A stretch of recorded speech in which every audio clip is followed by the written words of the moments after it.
अस्सलाम वालेकुम। Star Asia news के साथ मैं हूं जुल्फिकार। आप देख रहे हैं प्रोग्राम इलाके खबरों का खुसूसी सेगमेंट। नाज़रीन, आज के प्रोग्राम के आगाज में सबसे पहले हम बात करेंगे लाहौर की, जहां पे डीसी लाहौर एडमिनिस्ट्रेटर लाहौर सैयद मूसा रजा के दरे दावे रह गए हैं। मगर पिछले दिनों की बात है, डीसी लाहौर जो कि रोजाना की बुनियाद पर फील्ड में मौजूद रहे, मगर ये सब कुछ करने के बावजूद भी लाहौर को साफ करने का जो मिशन था वो मुकम्मल ना कर सके। और तहसील शालीमार में बैंसों का जो इस वक्त मुकम्मल राज है। रहायशी इलाके गवाला कॉलोनी के जो मंजर पेश कर रहे हैं और बैंसों के जो मालिक हैं वो बिना किसी खौफ के बिजनेस करने में मसरूफ हैं। तो जनाब, इसी के हवाले से मजीद तफसीलात जानते हैं। हमारे साथ हमारे नुमाइंदा मौजूद हैं सैयद शहबाज अली। जिस नाम ने शहबाज बताइएगा कि आए रोज लाहौर में बड़े बड़े ऑपरेशन किए जा रहे हैं तो बैंसों का इनखला खत्म करने के लिए, लेकिन उसके बावजूद भी हम देख रहे हैं कि हर इलाके में इस तरह बैंसें दंदनाती फिर रही हैं। जी वालेकुम अस्सलाम। जी बिल्कुल शीजा, लाहौर जो डीसी लाहौर सैयद मूसा रजा एडमिनिस्ट्रेटर लाहौर हैं, वो जब से उन्होंने चार्ज संभाला है तो वो फील्ड में ही नजर आते हैं।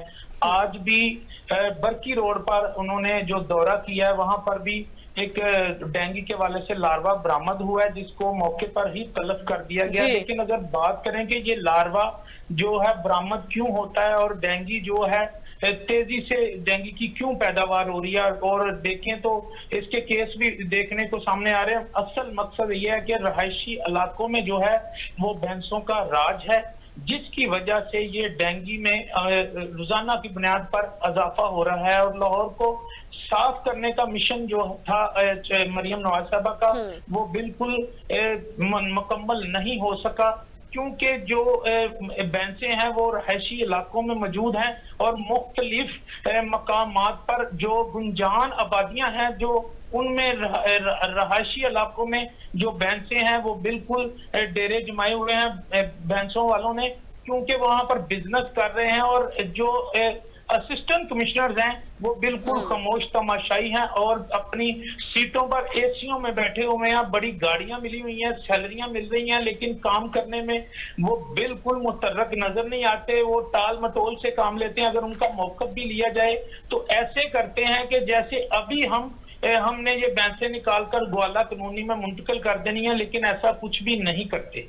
ठीक है। अच्छा शहबाज, लाहौर के मुख्तलिफ इलाकों में ये वाले मामलात पेश आ रहे हैं इस वक्त, लेकिन जो कि डीसी लाहौर की जाने से बड़े बड़े ऑपरेशन किए जाते रहे और फर्जी तौर पे ऑपरेशन तो कर दिए जाते हैं, लेकिन मुकम्मल तौर पर इनका खात्मा अभी तक मुमकिन नहीं हो रहा। तो आप क्या समझते हैं कौन लोग इसके जिम्मेदारान हैं, अगर असिस्टेंट कमिश्नर इंतजामिया के हट से बात की जाए, उनसे हट के?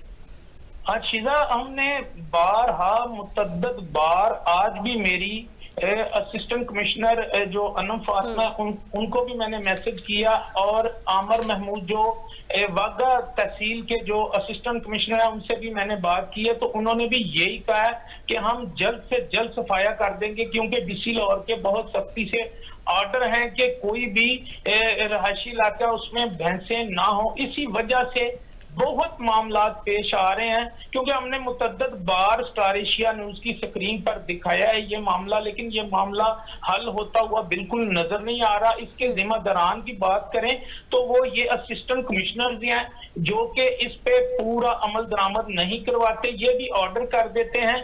और ऑर्डर करने के बाद जो नीचे वाला अमला है, इनके 100 मामलात हैं, इनके मिली भगत भी हैं, जिसकी वजह से ये मुकम्मल खात्मा नहीं कर सकते। क्योंकि अगर इनके मिली भगत ना हो तो ये बिल्कुल जो रहायशी इलाके हैं ये बिल्कुल साफ सुथरे हो सकते हैं। इनकी वजह से मुख्तलिफ बीमारियों में जो लोग मुब्तला हो चुके हैं। और अगर बात करें सीवरेज के हवाले से तो सीवरेज भी बंद हो चुके हैं, जगह जगह पर गोबर के ढेर हैं।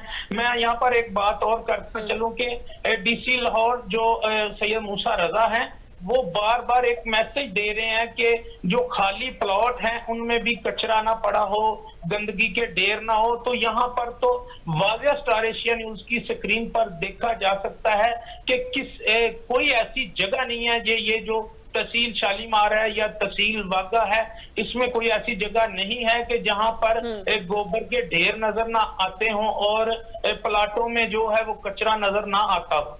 ठीक है। अच्छा शहबाज, ये बताइएगा कि ऑपरेशन अगर सही तरीके से किए जाएं तो जनाब अगर कानूनी जो कार्रवाई की जाती है उसके बाद भी अगर रहायशी इलाकों में इस तरह का मनासर देखने में मिले तो फिर हम कह सकते हैं कि इनकी कानूनी कार्रवाई इस तरह की नहीं है, या इस पे इतना इनमें कोई हिम्मत नहीं है, या फिर इनमें कोई डर डरावा नहीं है जिससे लोग जो है इस चीज को कम करें। इनके ऑपरेशन करने के बावजूद भी रहायशी इलाकों में बैंसों का जो मुकम्मल राज है। तो शहबाज, इस हवाले से आप क्या कहेंगे कि इसमें जितने जिम्मेदारान अगर इंतजामिया है, वहां के जो रहायशी लोग हैं जिन्होंने बैंसें पाल रखी हैं, वो भी जिम्मेदार है इस चीज के?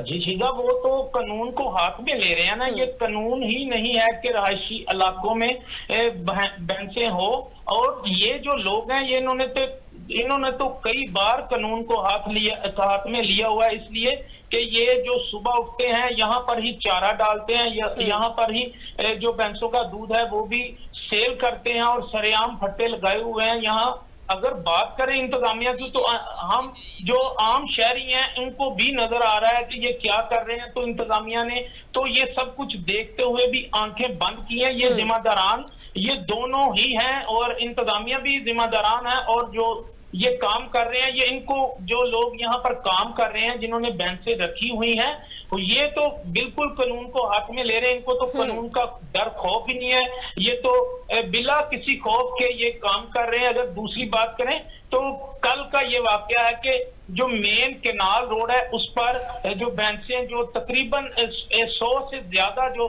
बैंसें वो गुजर रही थी, और जो मेन केनाल है उसमें जा रही थी, और नहाने के बाद वो 4 बजे तकरीबन वहां से निकालकर हवेलियों में जो लाते हैं और वहां पर आके भैंसों का दूध सेल करते हैं।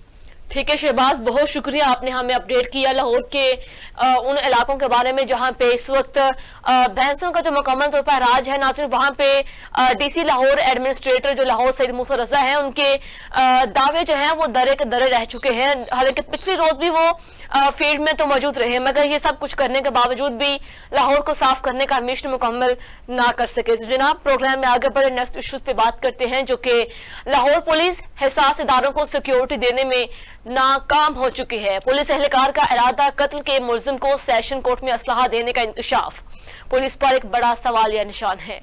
सेशन कोर्ट कत्ल करने की नीयत से आने वाले मसल्ला शख्स को गिरफ्तार कर लिया गया है, जबकि सेशन कोर्ट में से असलहा जो बरादर शख्स है अबू बकर, उनको गिरफ्तार कर लिया गया है। मजीद तफसीलात हम जानते हैं हमारे नुमाइंदे शहजाद तनौली से। जी शहजाद, बताइएगा क्या तफसीलात हैं आपके पास? जी बिल्कुल, मैं आपको बताऊं कि ये मुकदमा नंबर 4160/23 ये 1 साल पहले का वाकया है कि दो भाई जो ना वो मर्डर हुए थे, काशिफ और इसका सका भाई जो मतलब उसके साथ था उस्मान। काशिफ और उस्मान ये दोनों का मर्डर हुआ था PS रायविंड के इलाके में, और इसके मुलजमान थे नासिर और सजावल। ठीक है, उनकी पेशी थी ASJ जफरुल्लाह साहब की अदालत की पेशी थी, जिसकी प्लानिंग करते हुए जो मुलजम अबू बकर जो गिरफ्तार किया गया। सिक्योरिटी की बात करो कि सिक्योरिटी सेशन कोर्ट की नाकस थी कि मुसल्ला जो बंदा वो अंदर दाखिल हो गया, और दाखिल होकर उसने 2 जो पेशी पे आए हुए मुलजम थे जो जेल से आए थे, उनको मारने का प्लान किया था कि ये हमारे भाई के कातिल हैं, इनको हमें अदालत में ही इनको मारना है। ठीक है, और इसमें एक बड़ी बात ये मैं आपको बताऊं कि इस बंदे की पुष्टपनाई जो कर रहा था वो कांस्टेबल नवीद है, जो कि थाना सुंदर में तैनात है, ऑपरेशन पुलिस में कांस्टेबल नवीद है। उसने इस बंदे को पिस्टल मुहैया किया है अबू बकर को, और अबू बकर ने सेशन कोर्ट की दीवार खड़ा के वो सेशन कोर्ट में दाखिल हुआ है इन दोनों बंदों को मारने के लिए। लेकिन पुलिस जो वहां पे मौके पे खड़े थे कुछ लोग और कुछ मुसल्ला बरादरी, उन्होंने इसे मसल्ला देकर शोर डाल दिया और इसको मौके पे ही उन्होंने गिरफ्तार कर लिया। इसका मुकदमा थाना इस्लामपुरा में दर्ज हो गया। असल ये बंदा अपने भाइयों के कातलों को मारने के लिए सेशन कोर्ट में आया था। ठीक है, अच्छा शहजाद ये बताएं कि सेशन कोर्ट की जो सिक्योरिटी थी वो इतनी नाकिस क्यों थी कि मुलजिम अबू बकर जो है वो असलहा भी अपने साथ अंदर ले गया? आज जी बिल्कुल बड़ा अच्छा सवाल किया आपने। असल बात ये होती है कि जब घर के चोर हों तो फिर बाहर वाला जो चोर है ना उसकी जरूरत नहीं होती। असल ये कि पुलिस मुलाजम नवीद है जो थाना सुंदर में तैनात है, उसका भाई मर्डर हुआ था। ठीक है ना। ये पुलिस वो वहां वर्दी वहां पे आया है, उसने आके बंदा ये जो मुल्जम है अबू बकर, इसको उसने पिस्टल मुहैया किया है, सेशन कोर्ट के अंदर वो आया है। लेकिन हैरत की बात ये कि सेशन कोर्ट एक बड़ा हसास जो ना दायरा है, इसकी सिक्योरिटी बड़ी हाई अलर्ट होनी चाहिए, हर आने जाने वाले बंदे को चेक होना चाहिए उनका, बिल्कुल ऐसा ना हो कि कोई भी बंदा मुंह उठा के अंदर अगर असर लेके आने। इससे पहले भी सेशन कोर्ट में कई ऐसे वाकयात हो चुके हैं। ये अदालतें जो होती हैं ये बड़ी हसास होती हैं और इनकी सिक्योरिटी भी फुल प्रूफ होनी चाहिए, हाई अलर्ट होनी चाहिए। ये नहीं कि दो अगर कांस्टेबल गेट पे खड़े हैं तो उनको ये नहीं पता कि कौन अंदर जा रहा है और कौन बाहर आ रहा है। ठीक है शहजाद, बहुत शुक्रिया, आपने हमें अपडेट किया। नाज़रीन, जो कि लाहौर की पुलिस एक के बाद एक वाकयात में उनकी कारकर्दगी में वो नाकाम नजर आ रही है। हालांकि लाहौर पुलिस जो है वो हिसासदारों को सिक्योरिटी देने में बिल्कुल नाकाम हो चुकी है और पुलिस एहलकार का जो इरादा कत्ल के मुलजिम को सेशन कोर्ट में असलहा देने का जो इंकशाफ है वो पुलिस पर एक बहुत बड़ा सवालिया निशान है। और सेशन कोर्ट जो है वो कत्ल करने की नीयत से आने वाले जो मुसल्लह शख्स को उन्होंने गिरफ्तार कर लिया गया है, मगर सेशन कोर्ट में से असलहा बरादर शख्स जो है अबू बकर को भी गिरफ्तार कर लिया गया है। लेकिन इस सारे मामले के बाद जो लाहौर की महकमा पुलिस है उनकी कारकर्दगी में एक बहुत बड़ा सवालिया निशान है। उन्हीं की वजह से ऐसे जुराइम जो हैं वो दिन ब दिन बढ़ते चले जा रहे हैं। तो जनाब, प्रोग्राम में आगे बढ़े, नेक्स्ट इश्यूज पे बात करते हैं। स्टार एशिया न्यूज पर गैर कानूनी पेट्रोल पंप्स की निशानदेही खबर नशर होने के बावजूद इंतजामिया टस से मस नहीं हुई। शहर भर में जो कि गैर कानूनी पेट्रोल पंप्स भरमार है और जिले इंतजामिया की कारकर्दगी में एक बड़ा सवालिया निशान है। गैर कानूनी पेट्रोल पंप्स कम होने की बजाय दिन ब दिन बढ़ते जा रहे हैं, जबकि नाजायज पेट्रोल पंप्स हैं वो सील करने के बजाय उनको खुली छुट्टी दे रखी है। इस तरह के गैर कानूनी पेट्रोल पंप्स किसी किस्म की हिफाजती इकदाम नहीं किए गए। आग लगने की सूरत में पेट्रोल पंप्स के इर्द गिर्द मौजूद शहरी आबादी को भी शदीद नुकसान हो सकता है। मजीद तफसीलात जानते हैं हमारे नुमाइंदे से जो इस वक्त हमारे साथ मौजूद हैं, मोहम्मद अहमद शाह जी। अस्सलाम वालेकुम अहमद, बताइएगा क्या तफसीलात हैं आपके पास? जी वालेकुम अस्सलाम। स्टार एशिया की न्यूज़ के जो निशानदेही पर जब खबर नशर की गई पेट्रोल पंप्स के बारे में, तो जो इंतजामिया है वो टस से मस नहीं हुई है और जो पेट्रोल पंप्स की तादाद में इजाफा हो गया है, ना कि उनको ख़त्म किया गया है। हमारी जो इंतजामिया से मौक़िफ़ लेने की जो कोशिश थी वो हमने कोशिश की, उस पर हमने मौक़िफ़ लेने की कोशिश की। तो Shaban Danish, chief inspector civil defence से हमने फ़ोन पे रब्ता किया, तो उनका कहना था कि मैं कहीं फौतगी पे आया हुआ हूँ तो मैं छुट्टी पे हूँ। पहले उन्होंने बहाना किया, फिर उसके बाद उन्होंने ये जब मैंने उनसे तकरार किया कि जनाब पाकपतन शहर में जगह जगह पर जो नाजायज पेट्रोल पंप्स हैं वो किसी बड़े हादसे का सबब बन सकते हैं, तो उस पर उन्होंने कहा कि मैंने कोई ठेका उठा रखा है पाकपतन का कि मैं इन्हीं के पीछे भागता फिरूं, तो मैं अपने कज़न के फौतगी पे छुट्टी पे आया हुआ हूँ। तो मैंने उनको कहा, मैंने कहा मैं आपको ये मौक़िफ़ जो है वो चैनल पे दूंगा जो आपने मुझे दिया है, तो कहते दे दें आप। उसके बाद उसके बाद हमारी बात हुई जो डीसी साहबा के जो पीए हैं उनके साथ हमारी बात हुई। उनसे हमने कहा कि हमने खबर नशर पिछले दिनों की थी, तो उस पर इंतजामिया ने क्या एक्शन लिया है। तो उन्होंने बताया कि जो हमने मुख्तलिफ किस्म की जो कार्रवाइयाँ की हैं, उन्होंने वो कुछ रिकॉर्ड मुझे दिया है। उस कार्रवाई के मुताबिक, उन रिकॉर्ड के मुताबिक ये है कि जो टोटल कार्रवाई उन्होंने 250 की हैं और FIR जो दी हैं उन्होंने 23 दी हैं, और पेट्रोल पंप्स जो हैं वो 180 के करीब। उसमें उन्होंने ये बताया कि 180 जो हैं वो बड़े पेट्रोल पंप्स भी हैं और जो उनमें मिनी पेट्रोल पंप्स हैं वो उनको सील भी किया गया है। उसके अलावा उन्होंने ये भी बताया कि जुर्माने की मद में 3,40,000 के करीब जो जुर्माना भी वसूल किया गया है। ठीक है, अच्छा अहमद ये बताइएगा कि इतने ज्यादा गैर कानूनी पेट्रोल पंप्स हैं तो ये किन की पुष्पनाही पे इनका इजाफा होने में नजर आ रहा है और उस पर कोई कार्रवाई किए बगैर इस पूरे माफिया को खत्म करने की बजाय उल्टा इनकी पुष्पनाही की जा रही है। जो पेट्रोल इस तरह का इलीगल पेट्रोल पंप बना के ऐसा जो इस तरह का पेट्रोल पंप सेल भी करते हैं, उनके साथ साथ वो लोग भी तो इसमें मुलव्वस हैं जो यहाँ तक सारा धंधा चलाते हैं। आखिर इंतजामिया इतनी बेबस खामोश तमाशाई क्यों बनी हुई है?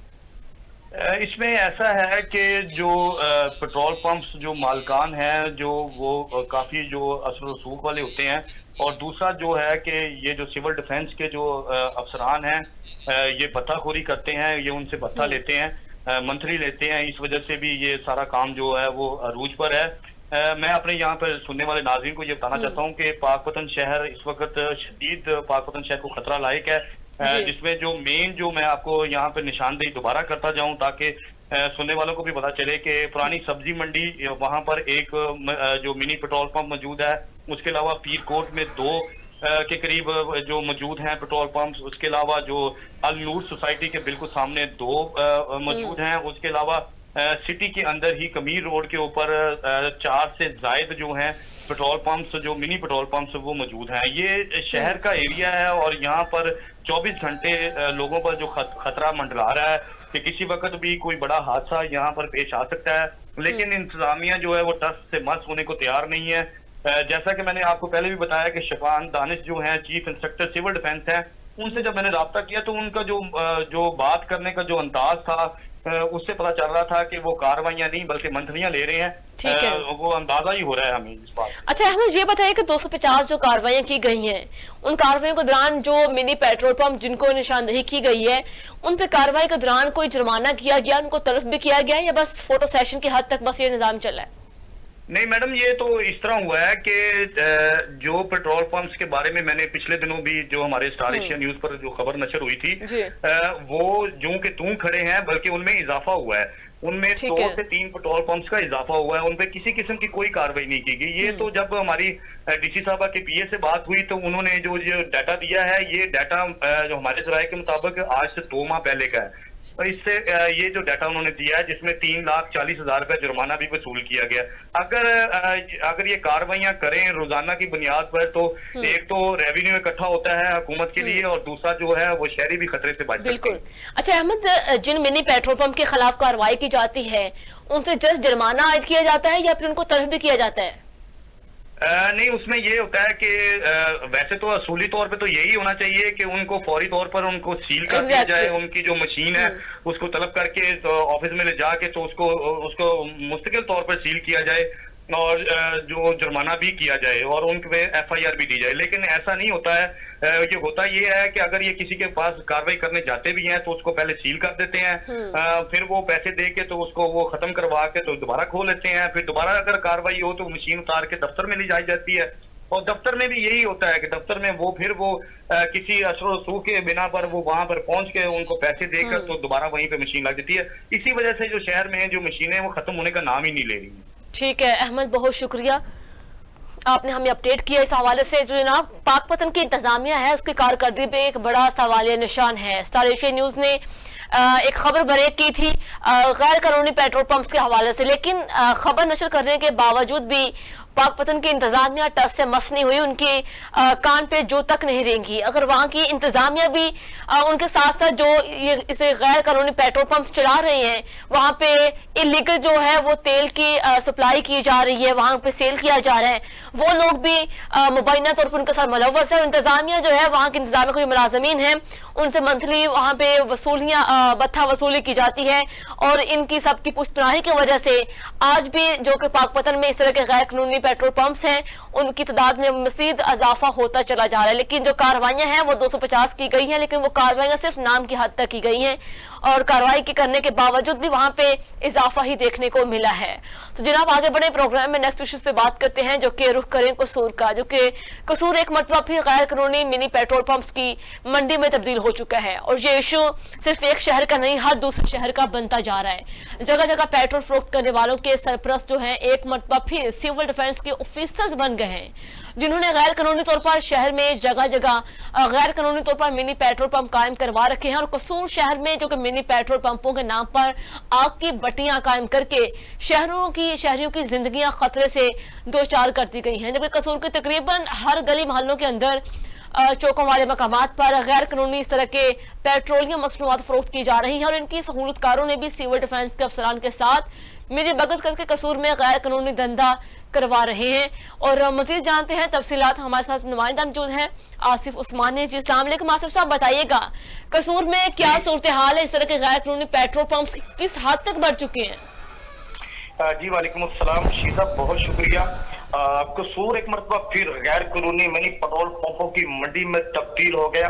तो जहां तक मैं आपको बताता चलूं कि कसूर में Basarpura road, Rukanpura road, Shahbaz Khan road और कोट रुकनदीन, कसूर के हर चौक और चरवाहे पर जब देखते हैं तो मशीनें नस्ब की गई हैं और आग की भट्टियां लगा दी गई हैं और ये मिनी पेट्रोल पंप खुलेआम फरोख्त हो रहा है। इसी हवाला से जब सिविल डिफेंस के इंचार्ज सैफ से मैंने उनका मौकफ जानने के लिए उनको फोन किया, उन पे बात करने की उनसे कोशिश की, तो सैफ ने पहले तो फोन नहीं उठाया। फिर जब मैंने उनसे बात की तो फिर उन्होंने टाल मटोल करते हुए कहा मैं मसरूफ हूँ। फिर जब मैंने कॉल की कहा मैं खाना खा रहा हूँ। फिर कहने लगे हम काम कर रहे हैं, आप बार बार हमें क्यों तंग कर रहे हैं। तो ये जब शहरियों से मेरी बात हुई तो उनका भी यही कहना था कि सैफ जो इंचार्ज है इस वक्त सिविल डिफेंस का, इस वक्त वो करप्शन का बाजार गर्म कर रखा है और सैफ ने इनके जो मिनी पेट्रोल पंप के मालकान के साथ मिल करके ये जो कसूर में आग की भट्टियां लगा रखी हैं और मिनी पेट्रोल पंप की मशीनें लगा रखी हैं, उनसे भत्ता वसूल करने में ये मसरूफ है और कार्रवाई बिल्कुल नहीं कर रहे। शहरियों ने आला काम से वज़ीर आला पंजाब से, जैसा कि मैं आपको शीजा यहाँ पे बताता चलूं, कसूर में ये मिनी पेट्रोल पंप पे पाबंदी है। तो ये जो इनके इंचार्ज है सैफ, इन्होंने अपनी जिली इंतजामिया डिप्टी कमिश्नर के अहकामात को भी हवा में उड़ा के रख दिया, वज़ीर आला पंजाब के अहकामात को भी हवा में उड़ा करके रख दिया। तो अपने दफ्तरों में, ठंडे दफ्तरों में सैफ अपने बैठ करके और इनसे भत्ता वसूल करके, रिश्वत वसूल करके और लंबी तान के सोए हुए शहरियों ने आला काम से इस चीज की नोटिस की अपील की है। जी अच्छा सिर्फ ये बताएं कि कसूर में गैर कानूनी मिनी पेट्रोल पंप इस कदर ज्यादा बढ़ चुके हैं, लेकिन एज कम्पेयर टू अगर किया जाए तो इन पेट्रोल पंप में ज्यादा सेल की जा रही है तेल की, या फिर दूसरे जो पेट्रोल पंप्स हैं जो लीगल तरीके से लगाए जाते हैं, और लोगों का रुख किन पेट्रोल पंप की तरफ ज्यादा है? हालांकि यहाँ पे इलीगल जो है वो तेल सेल किया जा रहा है। जी शीजा, मैं आपको बताता चलूं कि जैसा कि शहर के अंदर हर गली के हर चौक के अंदर इन्होंने पेट्रोल पंप ये मिनी पेट्रोल पंप लगा रखे हैं। मजबूरी के तहत जब लोग शहरी इन पेट्रोल पंपों पे जाते हैं, एक तो इनका पैमाना भी पूरा नहीं होता, ये शहरी आए दिन शिकायत करते नजर आते हैं। दूसरा ये कि ये जो पेट्रोल इसका बिल्कुल मेयार नहीं होता, तो एक तो ये आवाम को लूट भी रहे हैं, क्योंकि जब मैंने एक दोस्त से बात की तो वो कहने लगे कि मैंने कहा आपका पैमाना भी पूरा नहीं है, तो वो इस बात को कहते हुए नजर आए कि भी हम तो ऊपर तक अपने पैसे पहुंचाते हैं, हम ऊपर तक मंथलियां दे रहे हैं, हमें कोई पूछने वाला नहीं है। तो मजबूरी के तहत लोगों का रुख जो है, क्योंकि शहर के अंदर तो पेट्रोल पंप नहीं होते, वो बाहर जाना पड़ता है, मजबूरी के तहत लोगों का यहाँ पे जब जाते हैं तो ये लोगों की खाल उतारते हैं। बिल्कुल। अच्छा आसिफ, ये सारा जो सिस्टम है कि बाय एक प्रोसीजर के तहत ये चलता है, स्मगल किया जाता है, उसके बाद जो लोग हैं इन मिनी पेट्रोल पंप तक जो तेल पहुंचाते हैं, तो कसूर में क्या इस तरह का कोई नाका नहीं लगाते? नाके के दौरान ऐसे लोग क्या पकड़े नहीं जाते? जी शीजा, ये बड़ी अहम बात आपने की कि बिल्कुल ये इस चीज का देखिए, ऊपर से मैं जैसे आपको पहले कह चुका हूं, जब मैंने दोस्त से बात की तो वो कहने लगे कि ऊपर से ही करप्शन का बाजार गर्म है। अच्छा। जब ऊपर मंथलियां जा रही हैं, पैसे ऊपर जा रहे हैं, इनके अफसरान बाला तक पैसे जा रहे हैं, तो ये इनको कौन भी पूछने वाला है। तो इसलिए क्या नाम है, शहरी लूट रहे हैं। एक तो इनका जब देखते हैं कि इनका पैमाना भी पूरा नहीं होता, एक जो मैं आपको शीजा यहाँ पे बताता चलूं कि आम जो रेट चल रहा होता है, अभी ये स्क्रीन के ऊपर भी आप दिखाएं कि 20 रुपए धड़ल्ले के साथ ये इनका रेट भी ज्यादा होता है आम पेट्रोल पंप, जो कि पेट्रोल पंप से भी ज्यादा ये जो मिनी पेट्रोल पंप जिन्होंने आग की बत्तियां लगा रखी हैं। जी ठीक है आसिफ, बहुत शुक्रिया, आपने हमें अपडेट किया। कसूर में जो कि गैर कानूनी मिनी पेट्रोल पंपों की जो मंडी है वो इस वक्त अरूज पर है और वहां पे जगह जगह नाज़रीन पेट्रोल जो फरोख्त करने वालों के सरपरस्त हैं एक मरतबा फिर सिविल डिफेंस के ऑफिसर केसेस बन चुके हैं। सिविल डिफेंस के जो मुलाजमीन हैं वो अपनी जो कि फ्राई सर अंजाम देने से कासिर हैं और उनकी इसी गफलत की वजह से वहां पे इस तरह का माफिया जो है काफी सरगर्म हो चुका है। लेकिन कसूर शहर में जगह जगह इस तरह के मिनी पेट्रोल पंपों के नाम पर आग की भट्टियां एक तरह की कायम करके शहरियों की जिंदगियां खतरे से दो चार कर दी गई हैं, लेकिन वहां की इंतजामिया बिल्कुल खामोश है। तो नाज़रीन, प्रोग्राम में हम नेक्स्ट इश्यूज पे बात करेंगे। यहाँ पे वक्त होता है एक शॉर्ट ब्रेक का, साथ रहिएगा।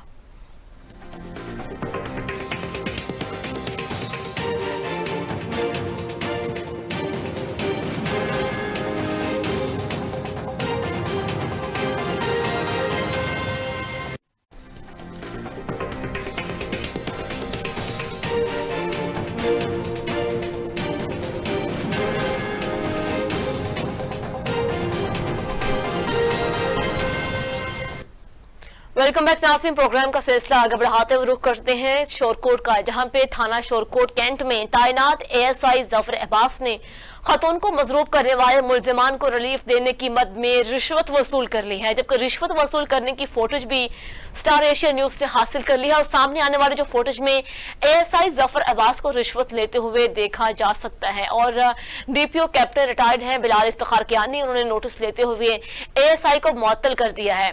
जबकि एसपी इन्वेस्टिगेशन को एएसआई के खिलाफ डिपार्टमेंटल रेगुलर इंक्वायरी का भी हुक्म दे दिया है। मजीद तफसीलात जानते हैं कि ये क्या मामला कैसे पेश आया। हमारे साथ नुमाइंदा मौजूद हैं राना अब्दुल सलाम ताहिर जी। अस्सलाम वालेकुम सर, बताइएगा क्या तफसीलात हैं आपके पास? जी वालेकुम सलाम मैम, ये थाना शोरकोट कैंट का वाकया है और ये बड़ा अफसोसनाक जो है वाकया कि रजिया बीबी हैं जोजा मोहम्मद सजाद, इनकी रिहाइश है चक नंबर 20 गग, तहसील शोरकोट, जिला जंग से। इनकी मुद्दत में एक एफआईआर जो है वो दर्ज हुई थी और ये वकूआ इनका जो हुआ था वो था 29/5/2024 को, जबकि इनकी एफआईआर जो है वो 224/24 जो है वो इनकी 26 तारीख को जो है वो रपट दर्ज हुई, उसके बाद एफआईआर हुई। तो वहां पे जो है ये जो जफर अब्बास एएसआई हैं, इन्होंने उनको रिलीफ देने के लिए जो मुल्जिमान है खालिद वगैरह, उनके जो बंदों से जो है वो पैसे लिए कि जी इसको खारिज कर देते हैं इस एफआईआर को, और उसकी मद में इन्होंने पैसे लिए, जैसा कि फुटेज में देखा भी जा सकता है। फिर उसके बाद जब इनसे जो है मौकफ लिया गया, इन्हें फोन कॉल की गई, तो इन्होंने ये कह के फोन काट दिया कि जी मैं अपने आला जो है अफसरान को जो है इसका मौकफ दूंगा, मेरा फिलहाल अभी कोई मौकफ नहीं है। और थोड़ा सा इसका पसे मंजर मैम मैं ये बताता चलूं कि ये चंद दिन पहले भी जो है ये चक 502 मलका में भी एक बेवा खातून है जो रात को सो रही थी, वहां पे इसने रेड किया है और 12 बजे रात के तकरीबन रेड किया है। वो बच्चों के साथ सो रही थी और उनको फिर गालियां और ये वो जो इनका मतलब है कि रिवायती जो है सिस्टम, ये उस तरीके से जो है वो पेश आया है ये वहाँ पे। ठीक है, अच्छा अब्दुल सलाम, ये बताइएगा कि जो एएसआई है पहले भी इस तरह के मामलात में मुलव्वस पाए गए हैं या फिर दीगर जो शोरकोट के थाने हैं वहां पे भी ऐसे मामला चलते हैं जो अक्सर पुलिस मुलाजमे रिश्वत लेते हैं, जो कि सरेआम देखे भी गए हैं, तो किसी के खिलाफ अभी तक कोई कार्रवाई भी की गई या फिर ये सिर्फ पहले ऐसे मुलाजमीन हैं शोरकोट के जिनके खिलाफ एक्शन लिया गया है? मैम असल मसला यही आता है कि यहाँ पे जो महकमाना कार्रवाइयाँ और जो सिस्टम है ना इनका, यहाँ पे कुछ उसमें कोई है प्रॉब्लम कि वो उसको या तो ऐसी सजा नहीं दे पाते महकमा कि दोबारा कोई बंदा ये इस किस्म की जो है ना वो ना मैनेज करे। और ये जो मौसूफ हैं जफर साहब, इनका तो कुछ सिस्टम ऐसे ही रहा है कि ये जिस भी थाने में गए हैं थोड़ा सा ये जो है मतलब इनकी प्रॉब्लम रही है इस हवाले से। और अभी रिसेंटली जो ये वाकया पेश आया इस पे जो है वो डीपीओ साहब ने एक्शन लिया है, चार्जशीट भी इनकी फाइल कर दी है और उस पे जो है इनको मुअत्तल भी कर दिया है, क्लोज टू लाइन भी कर दी है। अब देखते हैं कि महकमाना कार्रवाई जो है वो उस पे क्या होती है क्या नहीं होती। ठीक है, तो अब्दुल सलाम ये बताइएगा जो कि महकमाना कार्रवाई से लोग मुतफिक क्यों नहीं है शोरकोट के? आखिर सबको ऐसे रिलीफ दिया जाता है, अगर सबको रिलीफ दिया जाता है तो फिर तो आए रोज ऐसे मामला होते हैं मुलाजमीन जो कि रिश्वत वसूल करते हैं और उनको तो फिर खुली छूट मिली हुई है। अगर ये अपने अदारे के अंदर मुलाजमीन के साथ इंसाफ नहीं कर पा रहे तो दूसरे लोगों को क्या तहफ़्फ़ुज़ देंगे? ये तो मैम साफ से जाहिर सी बात है कि यहाँ पे जितने भी आप थाने देख लें उसके अंदर काली भेड़ें मौजूद है। और बदकिस्मती ये है कि हमारे पुलिस महकमे में बेतहाशा काली भेड़ें हैं, उनका मुहासबा नहीं होता है। वो होता ये है कि जब इंक्वायरी लगती है वो फिलहाल मुअत्तल हो जाते हैं। हालांकि आप ये देखें कि जब उसके ऊपर ये मामला हो गया, उसको जब इंक्वायरी अगर आपने गेन की है तो उसके बाद इसको जो है वो डिसमिस फ्रॉम सर्विस होना चाहिए ताकि एक मिसाल बन जाए दूसरे जो मुलाजमीन हैं, दूसरे इदारों के, पुलिस के, दूसरे थानों के, उनको ये हो जाए कि अगर हम इस किस्म की कोई हमारे अंदर नेगेटिव एक्टिविटी पाई जाती है तो हमें जो है कड़ी सजा मिलेगी।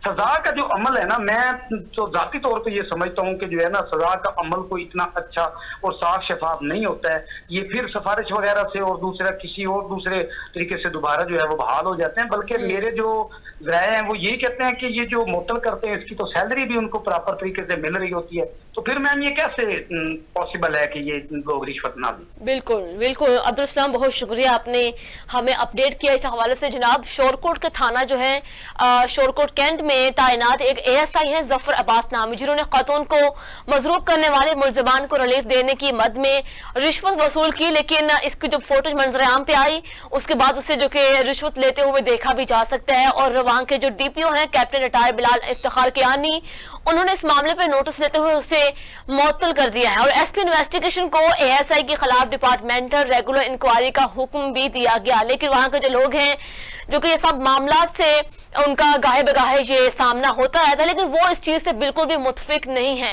क्योंकि महकमाना कार्रवाई इनकी ऐसी होती है कि ऐसे जो मुलाजमीन हैं उनके खिलाफ फर्जी कार्रवाई करने के बाद उनको फिर खुलेआम छोड़ दिया जाता है, अपनी ड्यूटी पर तैनात वो होते हैं। तो ऐसे जो इस तरह के जो वाक़यात होते हैं वो फिर थमने का नाम नहीं लेते। तो जनाब, आगे रुख करें प्रोग्राम में, नेक्स्ट इश्यूज पे बात करते हैं। रुख करें बहावल नगर का, जहां पे जनाब अल्लाह ताला के बाद अगर इंसान को उम्मीद है, किसी के पास इख्तियार है इंसान की जान बचाने का, तो वो है डॉक्टर हजरात। लेकिन बदकिस्मती के साथ, अफसोस के साथ कहना पड़ रहा है कि बहावल नगर में जनरल आराया के रहायशी बेवा खतून इरम शहजादी को सरकारी अस्पताल के डॉक्टर नईम उमर ने ज्यादती का निशाना बना डाला है। मुतासरा खतून की दरख्वास्त पर थाना सिटी B डिवीजन पुलिस ने मुकदमा तो दर्ज कर लिया, मगर मुतासरा बेवा खतून इरम शहजादी का कहना है कि हुसैन आबाद चौक बहावल नगर के निजी अस्पताल में मुलाजमा थी और डॉक्टर नईम उमर भट्टी ने ब्लैकमेल करते हुए ज्यादती का निशाना बनाया है। और पुलिस का कहना है कि मुतासरा खतून की दरख्वास्त पर मुकदमा दर्ज कर लिया गया है, मुलजिम भी फरार है और जिसकी तलाश के लिए छापे मारे जा रहे हैं। तो जनाब, ये सूरत पेश आई है बहावल नगर के एक अस्पताल में, सरकारी अस्पताल में, जहां पे अब डॉक्टर हजरात पे भी कोई यकीन नहीं रहा। डॉक्टर हजरात भी दरिंदा सिफत बनने में मसरूफी अमल है और वो हैवान बनते जा रहे हैं, और उनसे वहां की आवाम क्या उम्मीद लगा सकती है। और मजीद हम तफसीलात भी जानते हैं कि आखिर ये मामला किस तरह पेश आया। हमारे साथ नुमाइंदा मौजूद है इस वक्त विकास इकबाल साहब। जी अस्सलाम वालेकुम विकास, बताइएगा क्या तफसीलात हैं।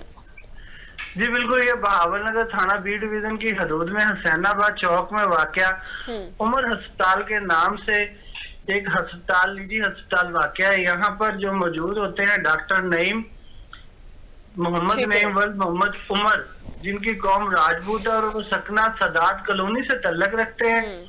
इनके पास जो काम करने वाली थी उसका नाम था जी इरम शहजादी, जो किचन का काम संभालती थी, लेकिन स्टाफ कम होने की वजह से बाज़ औक़ात वो नर्सिंग के साथ भी अपना काम सर अंजाम दे रही थी। लेकिन गुज़िश्ता एक माह पहले मोहम्मद नईम, जो कि यहाँ के डॉक्टर हैं, उनको वो चाय देने के लिए उनके रूम में गई है, तो उन्होंने अपनी जो बहावल नगर B डिवीजन में FIR दर्ज करवाई है अपनी मदयत में इरम शहजादी ने। वहां पर उन्होंने ये मौक़िफ़ दिया है कि मैं चाय देने के लिए डॉक्टर साहब को जब उनके रूम में गई हूँ तो उन्होंने मेरे साथ नायाब हरकतें करने लगे हैं। तो इस पर मैंने मना किया, तो उन्होंने मुझे धमकी दी कि अगर मैंने शोर मचाया तो वो मुझे जान से मार देंगे। ठीक है, मेरे साथ जबरदस्ती करते रहे, मेरी मर्जी के खिलाफ उन्होंने मेरे साथ जना किया, मेरी नंगी तस्वीरें और बाहयात वीडियो बनाते रहे। ठीक है, अच्छा विकास, अब कानूनी कार्रवाई क्या की गई है इसके खिलाफ? अगर कानूनी कार्रवाई की बात की जाए तो जो मुलजिम है उसके खिलाफ पर्चा दर्ज हो चुका है थाना B डिवीजन में, लेकिन मदई ने अपनी मदयत में जो इरम शहजादी है उन्होंने FIR दी है और उसमें ये इल्जाम आयद किया है कि ये मेरी वीडियो जो थी वो अपने मोबाइल में मेरी बगैर पूछे और बगैर मुझे बताए इन्होंने बनाई है, और बाद में ये मुझे ब्लैकमेल करते रहे और गुज़िश्ता तकरीबन 3 माह से यही सिलसिला चलता रहा है। मैंने तंग आकर ब्लैकमेलिंग से अपना काम जो था हॉस्पिटल में जॉब जो थी वो छोड़ दी है। तो इन्होंने मेरे भाई इमरान को और मेरे नंबर पर वो सारी तस्वीरें और जो वीडियो बनाई हुई थी वो शेयर कर दी ठीक है कि मैं आपको पूरी दुनिया के सामने जो है वो बदनाम कर दूंगा और आपका जो है स्कैंडल जो है वो मंजरे आम पर आ जाएगा। पुलिस ने जब बर्वक्त कार्रवाई की तो डॉक्टर मोहम्मद नईम जो है उमर हॉस्पिटल वाले वो मौके से फरार हो गए और पुलिस ने डीपीओ बहावलनगर जो नसीबुल्लाह खान साहब है उनकी हिदायत पर टीमें तश्कील दे दी हैं और उनकी गिरफ्तारी के लिए छापे मारे जा रहे हैं। ठीक है, बहुत शुक्रिया आपने हमें शेख विकास आपने हमें अपडेट किया। तो जनाब ये सूरत हाल, ये एक अफसोसनाक जो वाकया है ये बहावलनगर के सरकारी अस्पताल में पेश आया, जहाँ पे एक डॉक्टर है जिनका नाम नईम उमर बताया जा रहा है, जिन्होंने एक इरम शहजादी जो है खतून उसको ज्यादती का निशाना बनाया और जो मुतासरा खतून को दरखास्त पर थाना सिटी बी डिवीजन पुलिस ने मुकदमा दर्ज कर लिया। मजीद मुलजिम की तलाश जारी है जिनकी तलाश करके छापे मारे जा रहे हैं। तो जनाब प्रोग्राम में नेक्स्ट इश्यूज पे बात करते हैं, रुक करते हैं सादकाबाद का, जहां पे आदम साहबा में फैक्ट्रियां किसानों के लिए दर्द सर बन गई हैं। फैक्ट्रियों का केमिकल वाले पानी से सैकड़ों एकड़ रकबे पर काश्त फसलें तबाह हो गई है। शहरियों का कहना है कि फैक्ट्री मालिकान केमिकल वाले पानी को करीबी काश्त फसलों में छोड़ देते हैं। फैक्ट्रियों के केमिकल वाले पानी से जेर जमीन मीठा पानी का जायका भी तब्दील हो गया, जिससे मर्द खवातीन खासतौर पर छोटे बच्चे वबाई अमराज में मुब्तला हो चुके हैं। तो मजीद हम तफसीलात जानते हैं, हमारे साथ नुमाइंदा मौजूद हैं जो कि उनसे जानेंगे कि किस तरह ये वहाँ के जो किसान हैं उनकी फसलों का इतना नुकसान किस तरह हुआ और फैक्ट्री का जो केमिकल वाले पानी है उसका जो सीवरेज सिस्टम है वो इस कदर नाकिस क्यों है कि उसका जो पानी है उसको दूसरे पानी के साथ मिला दिया जाता है। तो मजीद तफसीलात जानते हैं, हमारे साथ नुमाइंदा मौजूद है शाहिद फरीद साहब। जी अस्सलाम वालेकुम शाहिद, बताइएगा क्या तफसीलात हैं आपके पास? वालेकुम अस्सलाम जी। देखें सादिकाबाद का इलाका है आदम साहबा, जहाँ फैक्ट्रियां किसानों के लिए परेशानी का सबब बन गई। फैक्ट्रियों का केमिकल वाला पानी फसलों में अखराज किया जाने लगा। सैकड़ों एकड़ पर कपास और चारा जात की फसलें तबाह हो चुकी हैं। किसानों ने एहतजाज करते हुए कहा कि फैक्ट्री मालिकान दिन के वक्त पंपिंग के जरिए तालाब को केमिकल वाले पानी से भरकर रात को करीबी काश्त फसलों में खारिज कर दिया जाता है। ठीक है, तो ये उनका सीवरेज जो निजाम है वो इस कदर इस तरह मुतासिर क्यों है, नाकिस क्यों है, तो जिससे किसानों को भी इतना नुकसान हो रहा है? वहाँ की इंतजामिया किधर गायब है, उनकी जानिब से कोई इक़दाम नहीं किए गए? जी ऐसा है कि ये जो फैक्ट्री एरिया है ना ये शहरी और देहाती इलाकों के साथ बनाया गया। यहाँ पे इन्होंने पानी का जो अखराज करना चाहिए, जहरीला पानी है, उसका इन्होंने कोई खपत का इंतजाम नहीं किया। ठीक है शाहिद फरीद, जो इस वक्त सादकाबाद में इंतजामिया की जो वो भी गफलत सामने आ चुकी है और जो कि आप बता रहे हैं कि वहाँ पे सीवरेज का जो निज़ाम है उनको भी उन्होंने अलग नहीं किया, लेकिन अब एहतजाज किया जा रहा है वहाँ के इलाका मकीन की जानिब से। तो उस एहतजाज के बाद भी किसी ने कोई एक्शन लेने की कोशिश की है कि नहीं? अभी तक तो इंतजामिया हरकत में नहीं आई। मजीद शहरियों का ये कहना है कि हमारा मीठा जो पानी जेर जमीन मीठा पानी था अब वो भी जो है ना खराब हो गया है, जिसकी वजह से मुख्तलिफ बीमारियां फूटने का जो है ना अंदेशा बहुत ज्यादा हो गया है। ठीक है, और इंतजामिया की जानिब से अभी तक कोई एक्शन नहीं हुआ। ठीक है शाहिद साहब, बहुत शुक्रिया आपने हमें अपडेट किया है। जो कि जनाब सादकाबाद आदम साहबा में जो कि फैक्ट्रियां किसानों के लिए दर्द सर बन चुकी है और फैक्ट्रियों का जो केमिकल वाले पानी से सैकड़ों एकड़ रकबे पर जो काश्त फसलें थी वो मुकम्मल तौर पर तबाह हो चुकी हैं और शहरियों का कहना है कि फैक्ट्री मालिकान केमिकल वाले पानी को करीबी काश्त फसलों में छोड़ देते हैं और फैक्ट्रियों के केमिकल वाले पानी से जेर जमीन मीठा पानी का जायका भी तब्दील हो गया और जिससे मर्द खवातीन खासतौर पर छोटे बच्चे वबाई अमराज में मुब्तला हो चुके हैं। तो जनाब आज के प्रोग्राम में हमने डिफरेंट इलाके इशूज से आपको आगाह किया है और जो वहाँ की हर इलाके की इंतजामिया है उनकी गफलत की वजह से वहाँ के जो लोग जिन मुश्किलात से दो चार हैं वहाँ की इंतजामिया को मुतहरक होने की कोशिश करनी चाहिए और इलाका इशू को हल करने की भरपूर कोशिश करनी चाहिए। लेकिन बदकिस्मती के साथ इंतजामिया भी अपनी गफलत की वजह से जो कि नाकाम कारकर्दगी का मुजाहरा कर रही है और जो कि अगर बात की जाए हमारे महकमे पुलिस की जिनकी अपने कुछ फ़राइज़ हैं जो कि अवाम को तहफ़्फ़ुज़ फराहम करते हैं उनकी वजह से भी अवाम आज अदम तहफ़्फ़ुज़ का शिकार है। तो आज का प्रोग्राम का वक्त होता है ख़त्म, हमें दीजिए इजाज़त, अल्लाह हाफ़िज़।